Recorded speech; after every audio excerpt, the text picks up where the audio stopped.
appeared before the Congressional Committee to tell what I knew of activities which might lead to an attempt to set up a fascist dictatorship.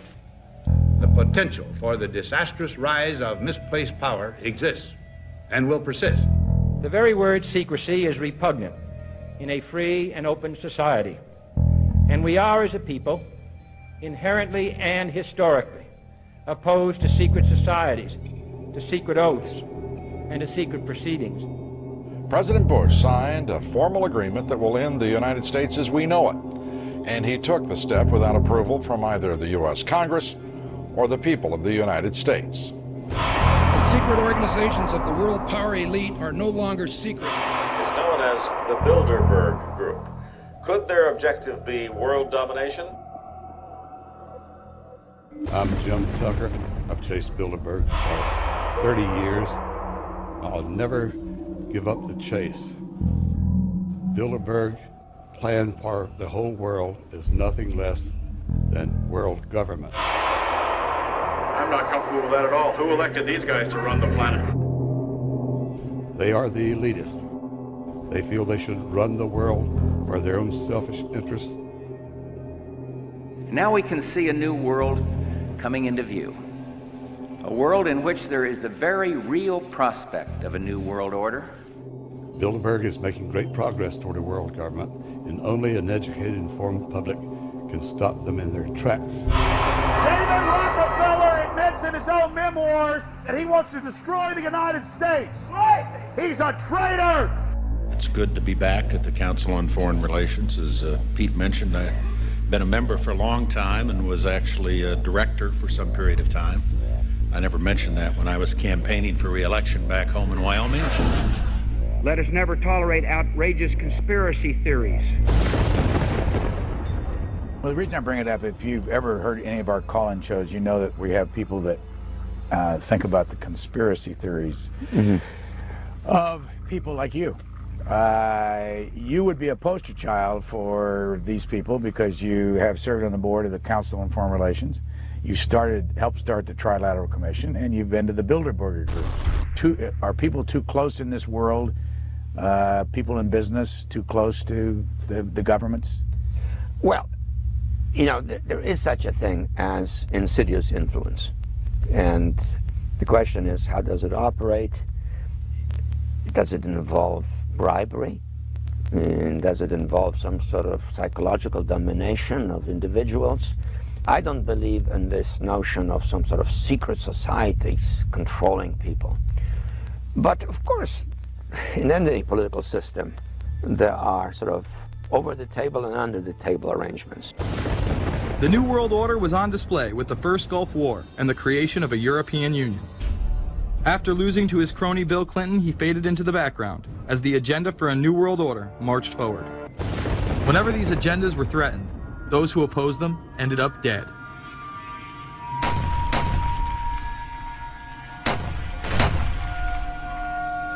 We've got some difficult days ahead, but it really doesn't matter with me now because I've been to the mountaintop.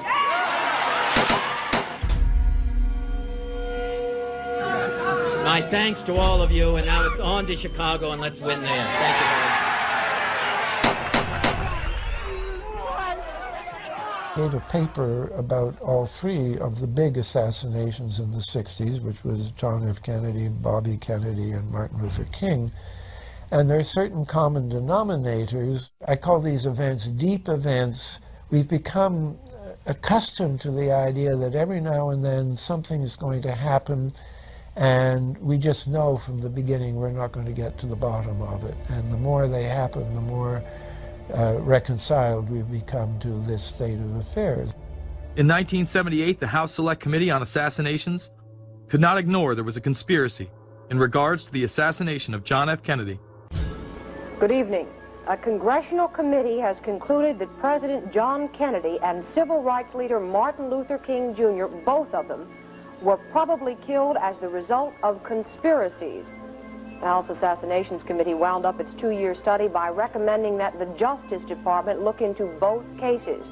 In the assassination of Dr. Martin Luther King, the committee concluded the likelihood of conspiracy. The committee's summary of findings says President Kennedy was probably assassinated as a result of a conspiracy, that its evidence establishes a high probability that 2 gunmen fired at the motorcade.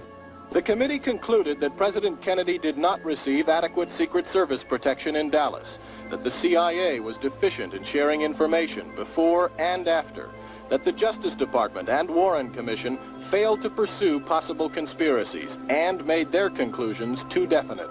There seems to be no debate that the CIA and Secret Service were involved in the assassination, as you can clearly see 2 Secret Service agents being taken away from their positions at the back of Kennedy's vehicle just moments before the assassination.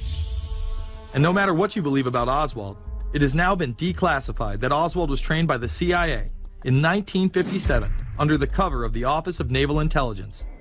Assassination is an option when the ruling class can identify an enemy who cannot be compromised.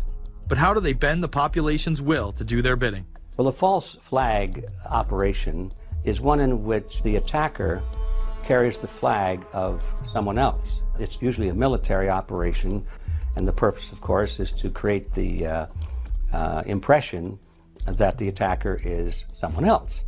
They want to create negative public opinion against the nation whose flag was being used.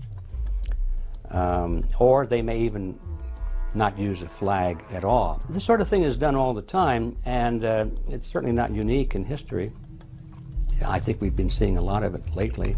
Americans are easily motivated by false flag operations, and I think it's inevitable that we will see false flag operations in the near future.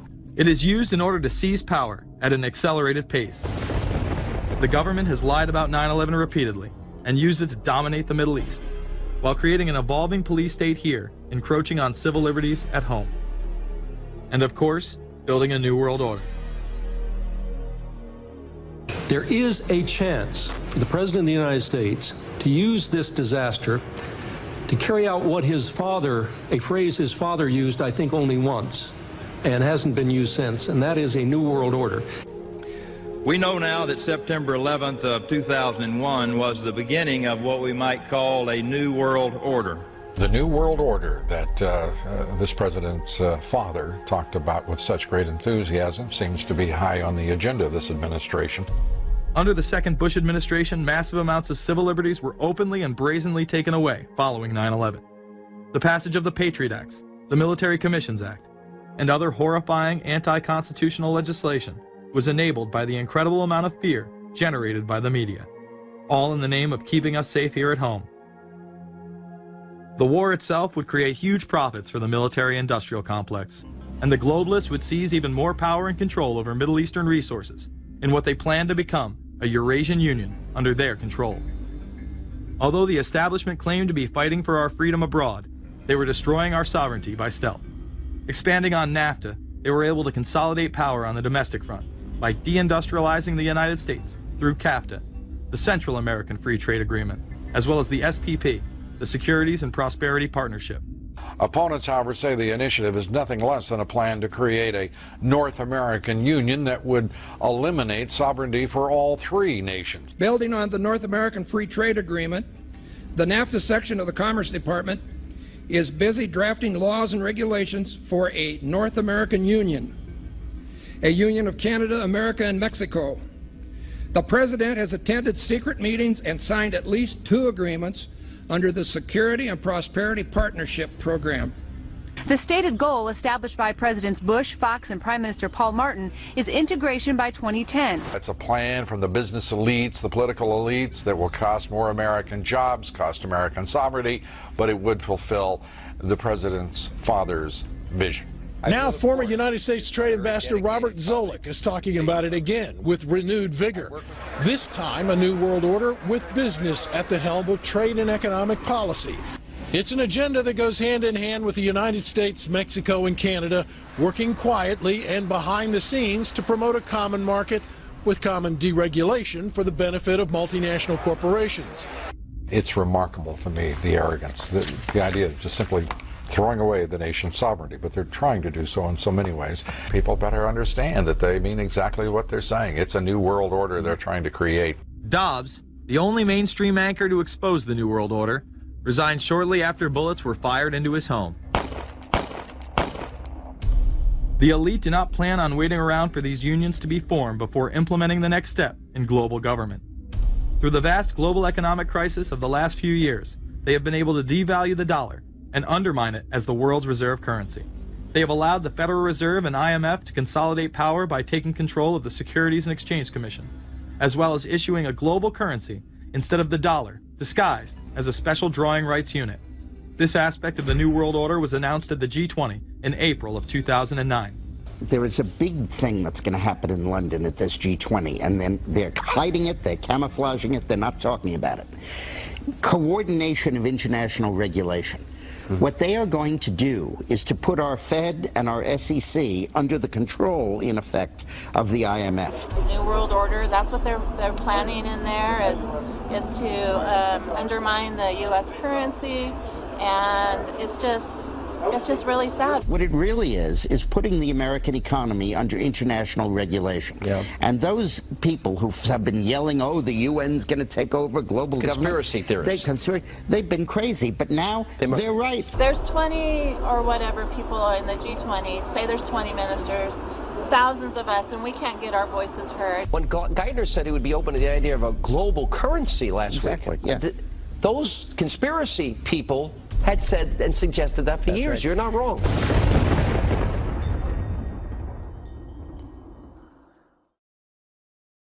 The very word secrecy is repugnant in a free and open society.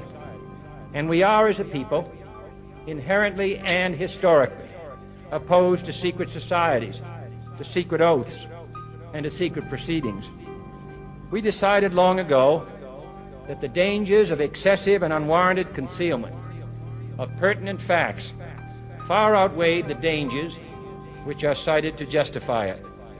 Even today, there is little value in opposing the threat of a closed society by imitating its arbitrary restrictions. Even today, there is little value in ensuring the survival of our nation if our traditions do not survive with it. And there is very grave danger that an announced need for increased security will be seized upon by those anxious to expand its meaning to the very limits of official censorship and concealment. That I do not intend to permit to the extent that it's in my control. And no official of my administration, whether his rank is high or low, civilian or military, should interpret my words here tonight as an excuse to censor the news, to stifle dissent, to cover up our mistakes, or to withhold from the press and the public the facts they deserve to know.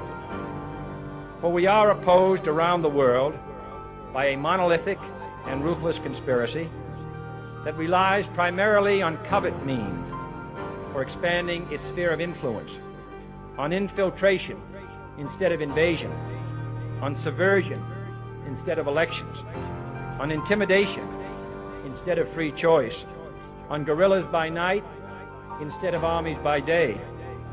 It is a system which has conscripted vast human and material resources into the building of a tightly knit, highly efficient machine that combines military, diplomatic, intelligence, economic, scientific, and political operations. Its preparations are concealed, not published. Its mistakes are buried, not headlined. Its dissenters are silenced, not praised. No expenditure is questioned, no rumor is printed, no secret is revealed.